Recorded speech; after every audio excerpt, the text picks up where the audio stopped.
Hi everyone. In this tutorial, we will show you how to add text to a photo in the footer of your Bigcommerce website. Customizing the footer helps display important information like contact details, copyright notices, policies, or promotional messages.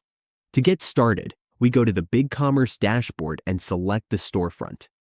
To open the storefront, simply click in the upper right corner. To view the storefront, click. After we are redirected to the website, we go to the design page and open the page builder. Click to access it.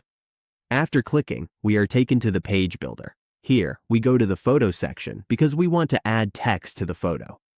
Click to open this page. Next, we navigate to the footer.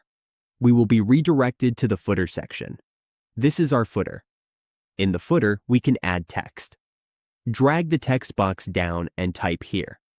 We can also move the text box to another part of the footer if needed. If we want to add more text, we can drag another text box and type the text we want, like. We can adjust the text as needed. We can also add images in the banner by dragging and dropping them. When we finish setting up the text and images in the footer banner, click to save. Once saved, the changes will appear on the store. A clear and organized footer helps make your site look professional and makes important information easy for visitors to find.